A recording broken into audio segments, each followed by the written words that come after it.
Okay. Randyl? Okay. Yes. Thank you.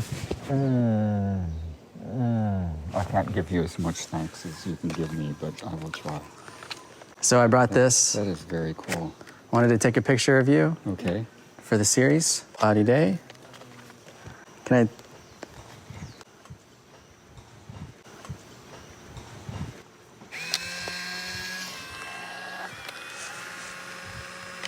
I? All right. All right, so I'll put this down actually for a little bit. So, Randyl, what brought you to the Big Island? Well, it's a very heartfelt type of journey for me.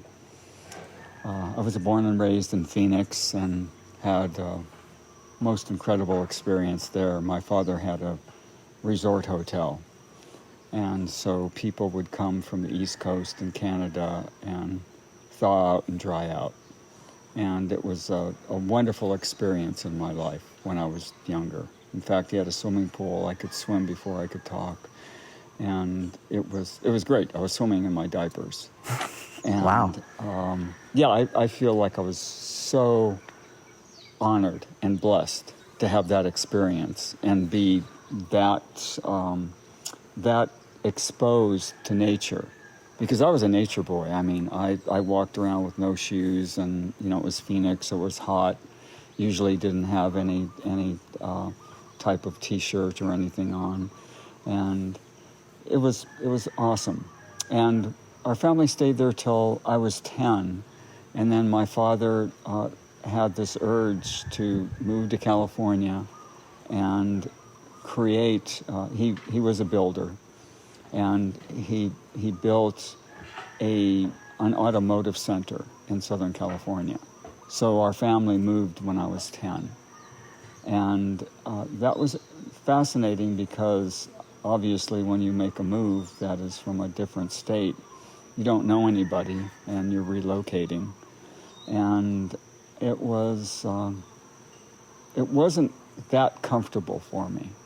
Because part of my history is that I was in Catholic school too, and Catholic school, the young me, the kindergarten, first, second, third, fourth, fifth grade was awesome because we had these nuns that were really flowered out, and they didn't know hellfire and brimstone, and they didn't teach it.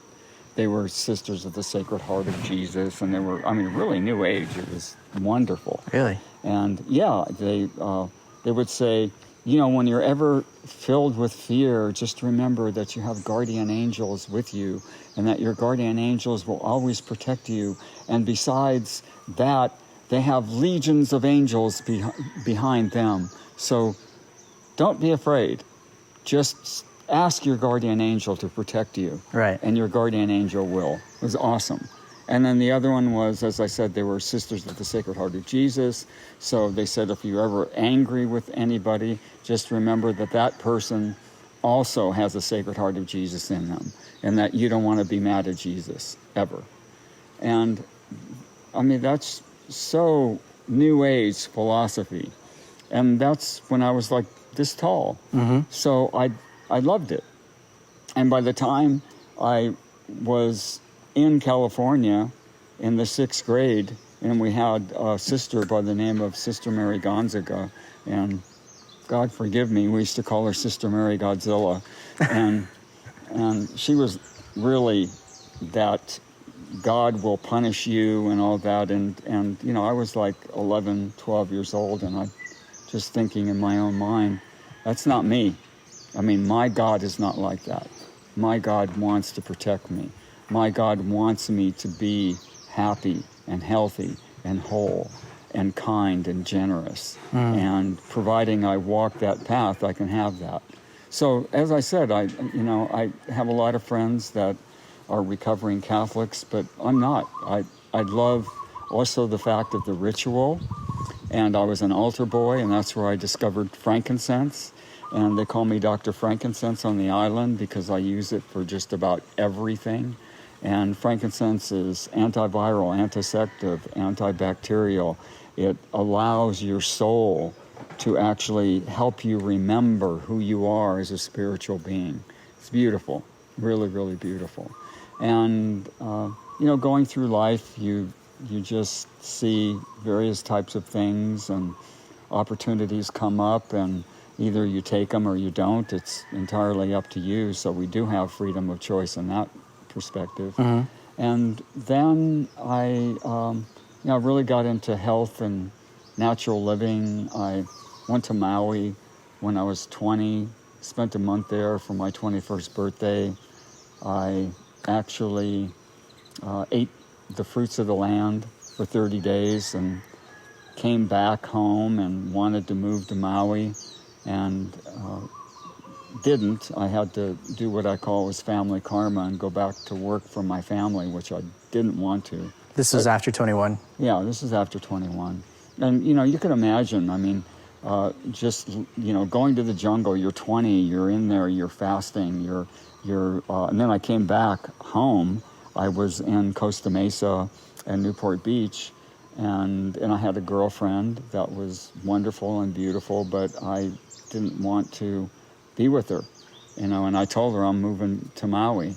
And so, that was a little tough to work on. But the bottom line is that I'm here now, and that's the only thing that counts, is this moment in time. All that history made me who I am now. And I could sit and talk ad infinitum about stuff. Well, what brought you to the Big Island from Maui to the Big Island? Well, from Maui, I went back home, and I worked for my family again, mm-hmm. and I had a lot of money. I was promoting rock and roll concerts at the time, and I gave that money to my family, and it took me 2 years to make it back. And I got licensed and bonded in the car business, if you could imagine that. I'm 21, had that wonderful experience. I read Autobiography of a Yogi, which was Paramahansa Yogananda, and was really into that scene. And then I had to come back, and I told my family I wasn't going to play the game. And all I wanted to do was get my money back. So I started to restore vintage Porsches and Mercedes until I got my money back. And then by that time, the family really was more or less financially sound. And I moved to Fallbrook. And Fallbrook is a very cool place. At the time, it was called the avocado capital of the world. And that's why I'm just so involved in agriculture here, because I actually bought into a beautiful 6-acre farm, and it was beautiful. And I went into, and I was very much into being Mr. Natural, and very much into vegan foods. What age were you when you came to the island, to the Big Island? To the Big Island? Oh gosh, I was over 40. So I spent a lifetime on the island of America, and I got married, had a lot of things going on, and just really was setting myself up for what I thought was life, but it was actually creating a sense and a sensibility for my own journey back to Hawaii. And what made you decide that it was time? Well, I had gone to school to become a psychologist also. And so within that realm of psychology, I got married, had stepsons, and that was quite a journey, as I know you have stepsons too, so I can relate. But my stepsons were older; they were 10 and 13, and yours are what, 4 and 5 or 4 and 6? 4 and 6, yeah. 4 and 6, yeah. So there was 2 years difference between my boys and 2 years between yours, but it's when you get married and you take on a family, it's huge responsibility, as you well know. Right. And so, but it was good for me. It was very, very healing. The boys created a situation to where I got to do things for them that my father wasn't able to do for me when I was their age. So that was really very cool and fun. And so, my wife and I that I married, she was my trophy wife, and I guess I needed that for some kind of masculine achievement. And we separated after the boys were ready to go to school. And then I'm always carrying within my heart and my mind and my soul, I got to get back to Hawaii. So really? Yeah. So I fooled around with a lot of things. I've been into herbal therapy and various types of nutrition most of my life, and so I just had the opportunity to go to work for some multimillionaires on Oahu, and I had created a wellness clinic in North County, San Diego, and they knew that, and they had a piece of land that was above Waimea Bay, and they hired me to create a wellness center there. They had 10 acres. And so I worked for them for a little over a year, and I would come to the Big Island from Oahu. Now, I had been to the Big Island before. However, I was working there, and they were going to supposedly give me an acre of land that was above Waimea Bay, and it would have been nice, but they eventually ended up selling it.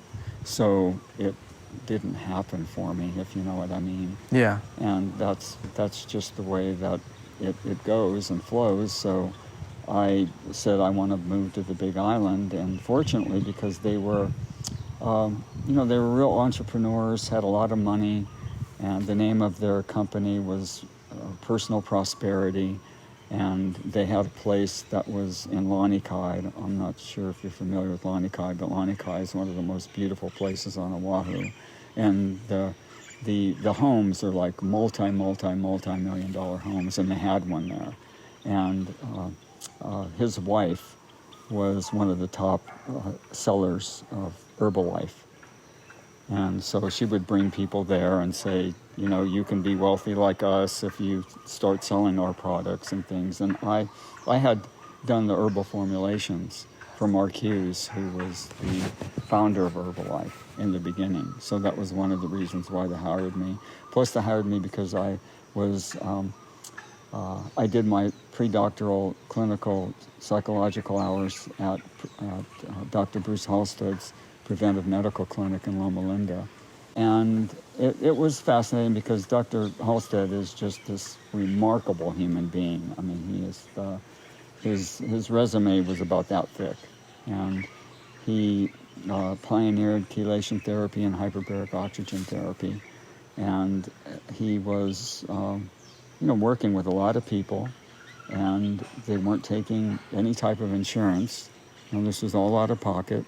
And he was mainly getting men, more men, maybe like 80% men and 20% women, who were cardiovascular patients, and the only other option they had was to get open heart surgery. And at that time, it wasn't just a little stent. I mean, they opened you up from stem to sternum, and that's a scary operation, and these guys didn't want to do that. So I had the pleasure of being there, and Loma Linda is one of the only blue zones in the United States, and the blue zones are those areas that have centenarians and people that live the longest, and they're mainly vegetarian.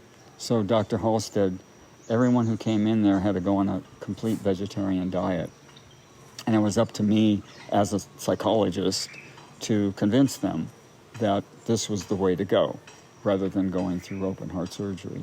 And he had quite a phenomenal rate of people that had overcome their particular position. Yeah, amazing human being. I feel so blessed that I got to intern with him and be with him. And then, unfortunately, in California at that time, he was in violation of the anti-cancer quackery laws of California. And he got arrested, tried, and convicted for telling people that they don't necessarily have to go through chemotherapy, radiation, or surgery, that there were other avenues that they could go. So, yeah, so I came later on because I didn't get there till around, I think, 10 or 11. And I pulled into the parking lot, and there's these unmarked cars and guys in flak jackets and stuff there, and they were taking all of his information. And the nurses, and he was really well known. I mean, very, very well known. And the nurses were just in panic. And so, I pulled in, and one guy comes up to me and he said, "What are you doing here?" I said, "I'm doing my pre-doctoral clinical hours here." And he said, "Okay, go inside and sit down." So I did, and I just saw how just sad this medical empire is. And Loma Linda was known for the fact that they did the first open heart surgery on a baby called Baby Faye. And the open heart surgery was with a baboon heart. And she obviously rejected it and died. But they were really into surgery at that time, and they didn't like anyone that was giving options to these things. Yeah. And I think that they're the ones that actually turned him in and made that happen.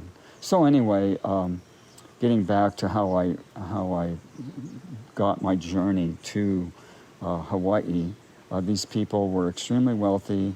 They gave me a really good salary. However, they were real workaholics.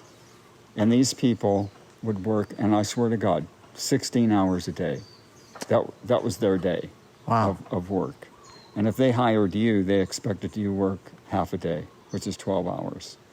And they burned people out left and right. I mean, if you went and you got a job there, they say, "Oh, Aaron, man, you're really good at what you do, and you're a videographer, and so, we'll give you this." And, I mean, they were very generous at first, but then the job requirements keep on getting bigger and bigger and bigger, to the point to where I was not only the person that was responsible for creating their wellness center, which never really happened, by the way, but also I became their personal assistant for both of them. And that was, I just thought, no thank you. So I had the opportunity to move here, and I'm glad that I did. And I moved on December 31st, 1999, because I wanted to spend the new millennium on the Big Island. And I've been here ever since. And so you ended up having an avocado farm with coffee on it. Yeah, here. I got a 15-acre organic farm. Was that before, or was that just when you moved? Was that the opportunity you had? The opportunity came a year later after moving here. And then I found this piece. It was the Kamehameha School's Bishop Estate lease. I got into it and finally bought it, and I was there for about 12 years. But to have a 15-acre organic farm is huge work, huge amount of work. And here I've got 1 acre, and I can't keep up with it, as you can see. But it's beautiful. I mean, I'm playing with the bees and the butterflies every day. Do you ever miss going back to the mainland to live there again? No. I have no need, want, desire to ever travel anywhere other than here. I mean, I haven't been all over the world, but I've been to a lot of places. And what's amazing is that when you go to a place and they ask you where you're from and you say Hawaii, they say, "What are you doing here?" Why would you leave paradise? Right, yeah. And as I, think about that, I go, yeah, why? Why would I want to? What would be the reasoning? And I, honestly, I still haven't found one. So when you were thinking about moving back to Hawaii, what made you decide on the Big Island? Well, I went to Oahu first, as I said, and I was working and then there. You worked there. And then I was flying back and forth to buy various types of plants, avocados, mangoes, citrus, cherimoya, whatever, for the farm that they had. And so I just thought, God, the Big Island is really what I want. You've got 13, it's got 11 of the 13 climate zones. It's big. All of the islands accumulatively put together wouldn't meet the landmass of the Big Island, so you don't get island fever. And you could wake up at the beach and drive for an hour, and it's like you're in Ireland or something. It's just really beautiful. Right. So yeah, I just love this island. I created a nonprofit organization called the Sanctuary of Mauna Kea Gardens, and that's not Mauna Kea, it's Mana, and Mana spirit, Kea, and just Kea is white, but this is K-E Akina A. And there are 12 letters in the Hawaiian alphabet, but the Akina is the 13th, and it changes the whole structure and meaning of the word. So it's Sanctuary of Mauna Kea Gardens. And what that is that is the crossroads between the earth and the heaven. And the way it translates, as I said, is that Mana is spirit, that's the heavens. And then the crossroads comes in regards to the Kea is the crossbeat in a double-hulled canoe. So you'll have the regular canoe body, and then you'll have the stabilizing point. And that's the Kea. And so it shifts the meaning of it. And it's very cool, because the way that I see us as human beings is that, cool butterfly, huh? Is that we, as humans, are the link between heaven and earth. We're the rainbows. And in Hawaiian it's called Anui Nui. So we link heaven and earth. And how do we do that? We do that through who we are as human beings. Who I am as a man, who you are as a man, how we relate on this earthly plane with and for each other, to be grounded and focused and centered, and to be happy and healthy, and to be an example of what we believe in. Because what do we believe in? I mean, belief systems are so unique. They're all BS. So just find a belief system that works for you and gives you the opportunity to be a kind, nice, loving, happy, healthy, prosperous, generous human being. I mean, what else is there? Right. If it's a choice. And it is a choice. And yet the things that we're exposed to and that we have been exposed to, especially now with what's going on in the world, it's very, very difficult to say that we're free to choose. And I'm just saying that, you asked me about being here in Hawaii, and there's a lot of things that are going on in regards to restrictions on travel and other things, and I just prefer to be here. And if anything would possibly happen, I can't think of a better place to be stranded than the Big Island of Hawaii. So, can you do a comparison for me on how it felt whenever you were waking up on the mainland in a bed that you remember that was comfortable, and your bed now? The best day there, and then your best days here. What are the differences, and how does that feel? Well, I mean, first off, you have age differences. So I had, different views of life. And, when I was younger, I woke up in Phoenix that, the only thing I wanted to do was maybe go swimming, And then as I, moved to Southern California, I was really into sports, so I wanted to wake up to sports. I mean, that's what was cool. And here, you know, it's fascinating because here I've got a place that I call my dog house because my dogs sleep with me. Okay. And I, you know, my view is watching the mangoes and avocados grow.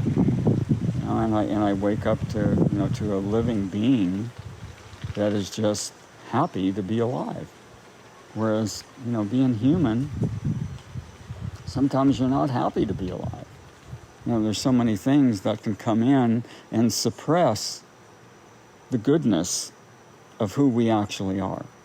So I think that's one of the reasons why I enjoy dogs so much, because they really exhibit unconditional love. They're happy. You know, they want to be with you. They want you to just notice them, to give them love and attention and affection and approval. And those are things that we as human beings are always kind of, you know, searching for. But it's like the dogs already have it.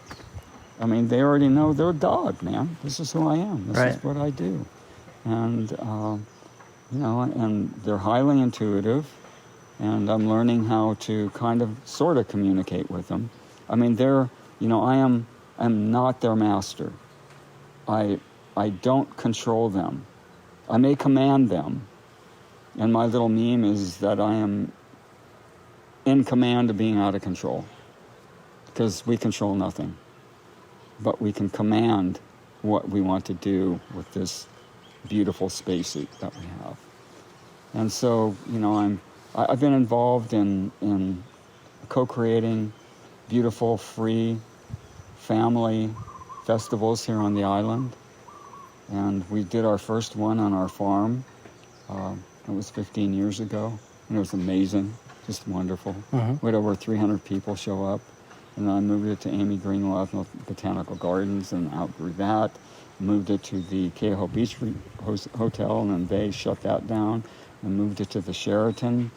And then realized that there was county facilities that I'd much rather give my money to rather than a corporation.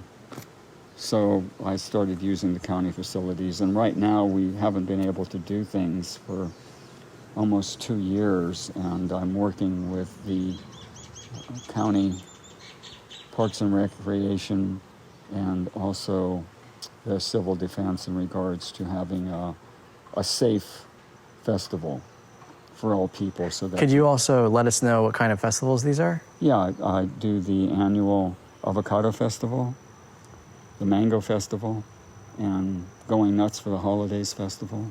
And I'm also attempting to work on a farmer's market. And that would, these are county facilities. And we'll see, I've got my fingers crossed. It'll be really, really awesome. And, you know, I've had my experiences with all different types of things. And there isn't anything better for me than to walk the grounds of one of the festivals and see all of these vendors making money, the experience of people learning about mangoes and avocados and mac nuts and coconuts that they would never ever have the opportunity to do, and really be happy and thrilled that they can do this. And it gives you a sense of like what a wonderful island we're on. I mean, this is paradise as far as I'm concerned. I like it here. I feel blessed, and yes, it is expensive. Yes, I do have to work constantly, but I like what I'm doing. And if you really love what you're doing, I mean, work isn't work. Right. You're happy doing what you're doing. Right. And you're still Dr. Frankincense? Oh, still. Yeah, I just got a new shipment in, and the frankincense that I have is from the Sultanate of Oman. It's called Boswellia sacra, and it is the original frankincense that the 3 wise men actually brought to the newborn Jesus child, and it's remarkable how well it works. The activity of it is phenomenal. It has certain types of components, sesquiterpenes, that go directly through your blood-brain barrier. When you smell it, goes into your amygdala, and the amygdala is where all of our memories are stored, whether they're negative or positive, and you can clear yourself out. It helps you remember who you are and what you're supposed to be doing. I love frankincense. It's like, hi, my name's Randyl, and I'm a Frankaholic, and I love it. It brings me to a certain state of awareness that aligns myself, my body, mind, and spirit, to what I'm doing here and the reasons that I can and will and must continue to do them. That's like what Hawaiians call your kuleana, which is your responsibility. So, as far as I've known you for a long time, Yeah. since I've gotten here to the island, and I'd say you do a lot of events for the people, farmers market, and you feel responsible. I think ohana is a really big thing for you. Yeah, it is. But is that something you grew into while you were here? Did you feel like the responsibilities grew into you, or have you always been that way? Oh, I believe that, I've always been, number one, a people person. I've always liked people and to hang out and do things. And it's interesting because when I had my journey on Maui, I got into being vegan and plant-based, and that really shifted my life. So I've been that for decades, and I feel better. I think I look better, and I act better, and I know things that I can actually consume, because I believe that food is medicine. Medicine can be your food, and that you find certain things that really do work with you. Now, of course, there's real, you can really open up a hornet's nest when you talk about religion, politics, diet. Right. And it's fascinating because I have found something that really works for me. And I know it works. I mean, scientifically, I can wax on for hours about the benefits of choosing a plant-based diet, specifically for health, wellness, environment, and also the reality of, I am living off of living things. I'm not living off the fact that I have to kill something in order to survive. And I think that's huge. I mean, really, really huge. Right. So it just depends. You feel like that this area, this space, gives you the opportunity to be plant-based in a way that kind of feels closer to the earth? Oh, absolutely. Yeah, I mean, I can grow year-round, and I'm doing so, and I'm going to grow a lot more things because of what's happening with our economy. And I mean, basically, the Hawaiians were here, and they didn't have ships coming in bringing them things. I mean, they were totally self-contained. And I know that if the ships stopped tomorrow, I could live. I mean, I've got mangoes and papayas and avocados and mac nuts, and, I have it all if I want it. Mm-hmm. It's not like I can go to McDonald's and get a cheeseburger, but, thank God I don't. Right. You had property on other parts of the island. You probably lived at other places other than Kona. Yeah. But we're in Kona right now, and I would say that it has great weather. It's really good on the difference between a lot of rain and lots of sunny days. Right. So you have a mixture of that. But what drew you to this area?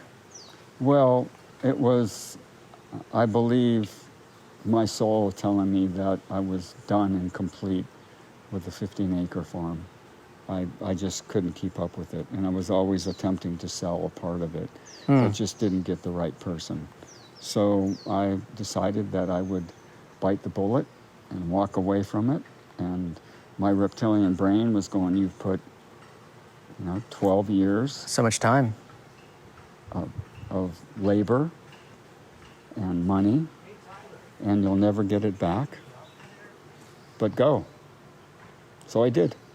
Do you feel like you listen to your intuition a lot? Oh yeah. I had to. I couldn't sleep.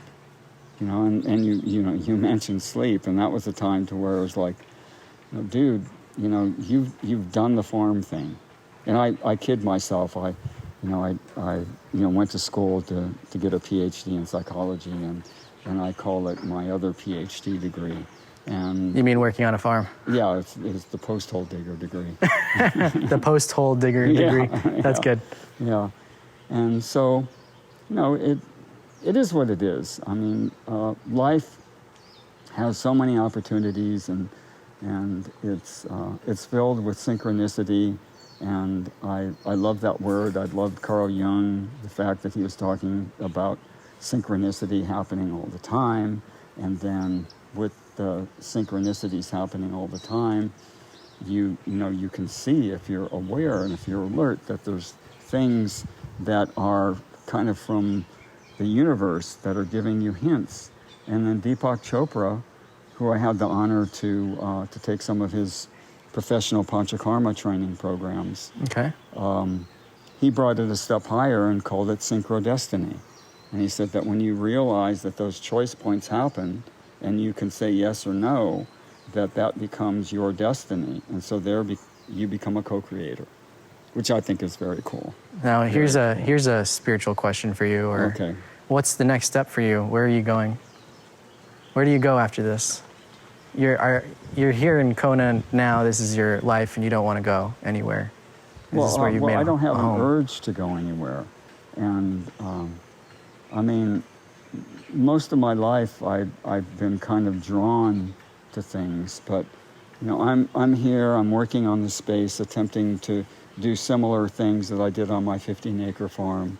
So I'd like to do some day spas here, and do some ice baths, and do some full spectrum infrared therapies, do various types of cleansing procedures, detox things, and just offer myself to the community again, and I know it will happen. And so this is, again, an opportunity that I would like this place to become more of a paradise than it already is. And that takes commitment, that takes work.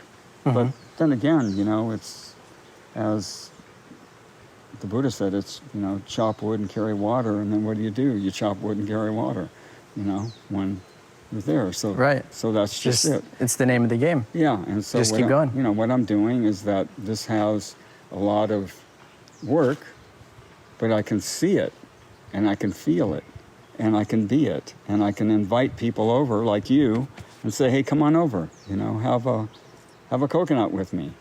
It's some of that wonderful aspect of what I would call hospitality.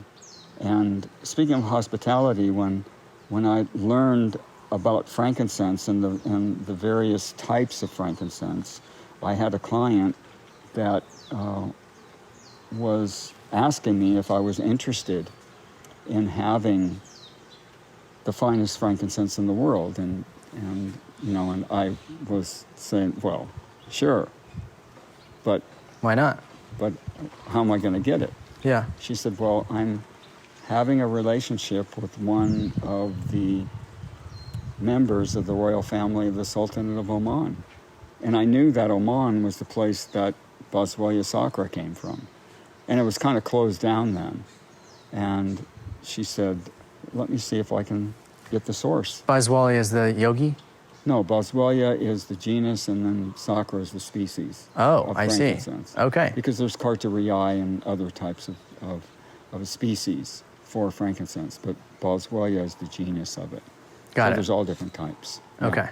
So a week later, she sent me an email and said, if you want it, here it is, contact these people. So I emailed them and said, hey, I'm interested. And they said, well, we just don't sell it to everybody. And if you're interested, you have to come here. And Oman is all the way across the world. You know, it's on the Arabian Peninsula. Here's India. Here's the Indian Ocean. Oman is across the Indian Ocean, and there's the Arabian Sea, and then it's the gateway to the Persian Gulf. So they have a lot of money. I mean, they collect a lot of money from the oil boats going in and out, the tankers. So I had the opportunity to go, and it was remarkable. And the man that I brought there was, he was a big-time multi-level marketing guy, and he knew that I had connections for the finest frankincense, and I set it up for he and his wife to come, because they were going to buy a container load of it, $85,000, and I was going to get 10% of it. But anyway, it didn't happen.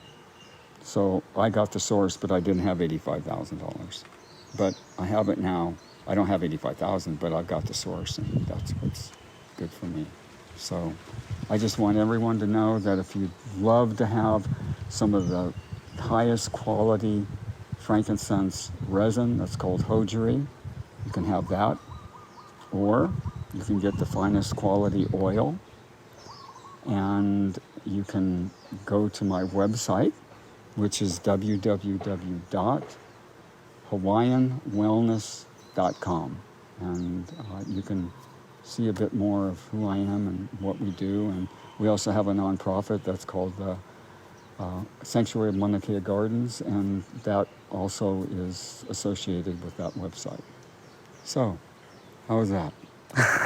That was awesome. It was wonderful. Yeah. Yeah. And is there anything that you would want to leave people with, thinking about about their journey and your journey? Well, it's all about choice. And it's simple. Eat soundly, breathe rhythmically, and live compassionately. And also get enough rest and sleep. Oh, so you don't burn yourself out. Right. Yeah. Mm-hmm. But if you can do those things, you'll be happy and healthy. Simple. And it's just choice. Well, thank you, Randyl. Oh, you're so welcome, brother.